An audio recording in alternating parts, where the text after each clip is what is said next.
अस्सलामु अलैकुम वरहमतुल्लाहि वबरकातुह। नाज़रीन किराम, आप देख रहे हैं इक़रा टीवी पर लाइव Q&A का प्रोग्राम। और ब्रेक से पहले सवाल और जवाब का जो सिलसिला जारी था अब भी जारी है।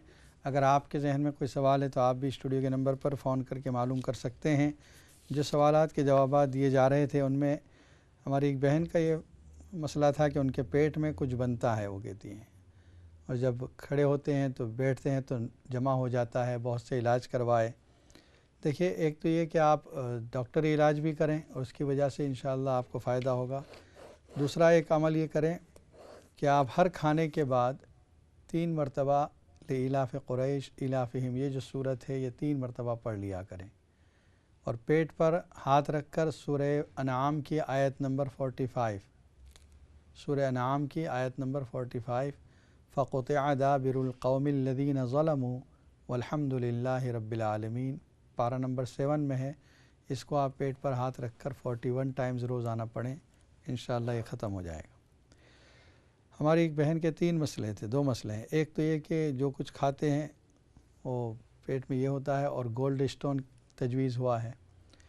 देखिए, गोल्ड स्टोन का हल है कि आप जो कुछ भी पानी पीती हैं या ड्रिंक पीती हैं, चाय पीती हैं, हर पीने वाली चीज़ पर सूरह अलम नशरह लका सदरक के 3 मरतबा पढ़ें और दम करें, उसके बाद पिएँ।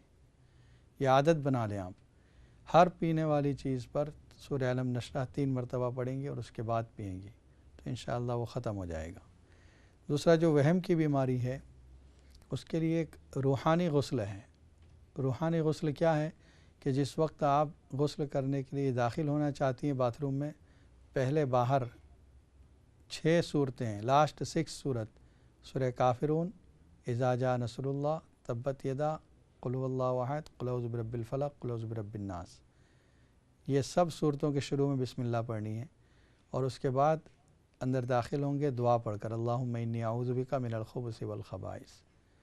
और उसके बाद जब भी आप गुस्ल कर रही हैं दिल ही दिल के अंदर दुआ पढ़ें, वही दुआ अल्लाहुम्मा इन्नी अऊज़ु बिका मिनल खुबुसि वल खबाइस। फिर जब बाहर निकलें उसके बाद फिर ये 6 सूरतें पढ़ लिया करें तो इंशाअल्लाह ये बीमारी आपकी जो शक की और वहम की बीमारी है ख़त्म हो जाएगी।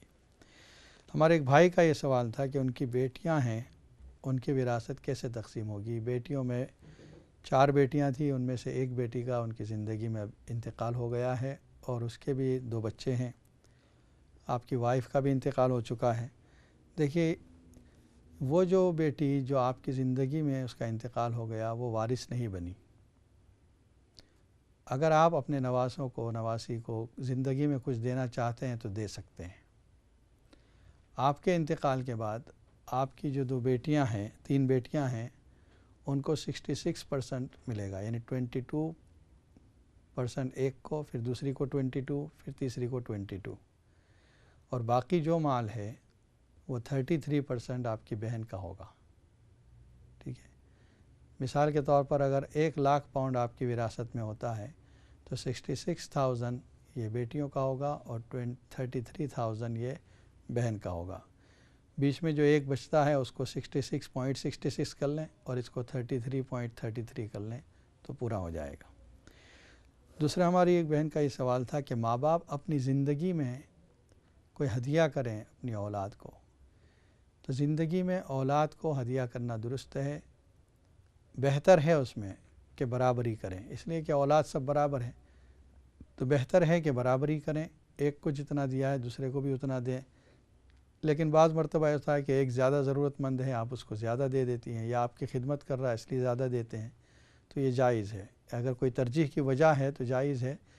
लेकिन विरासत जब तकसीम होगी तो फिर जिसको जो हिस्सा मिलना है अल्लाह की तरफ से मुकर्रर है वही मिलेगा।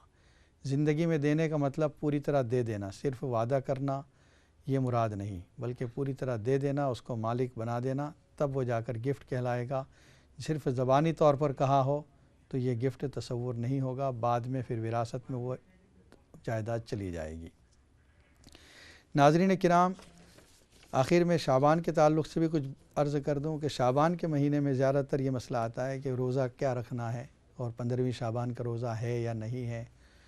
देखिए, नबी सल्लल्लाहु अलैहि वसल्लम के बारे में हज़रत आयशा रज़ियल्लाहु तआला अन्हा फरमाती हैं, रमज़ान के बाद नबी सल्लल्लाहु अलैहि वसल्लम ने सबसे ज़्यादा रोज़े रखे हैं तो वो शाबान का महीना है।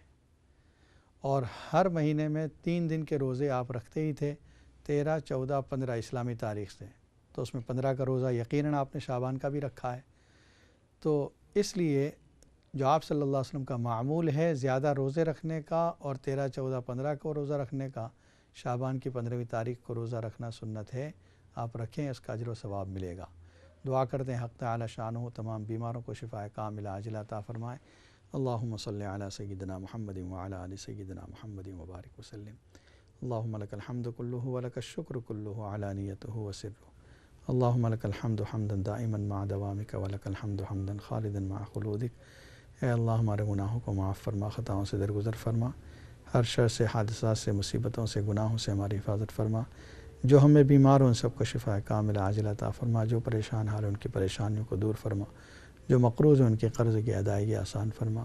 اے اللہ نبی اکرم صلی اللہ علیہ وسلم جتنی خیر کی دعائیں مانگی ہمارے لیے مقدر فرما، جتنے شرور سے پناہ چاہیے ہماری اس سے حفاظت فرما۔ اے اللہ ہم میں جو بے نکاح ہیں ان کے نکاح آسان فرما، اور جو بے اولاد ان کو اولاد صالح نصیب فرما۔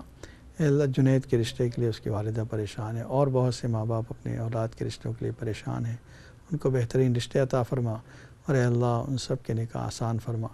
اے اللہ نبی اکرم صلی اللہ علیہ وسلم کے صدقہ و طفیل میں ہماری تمام دعاؤں کو قبول فرما۔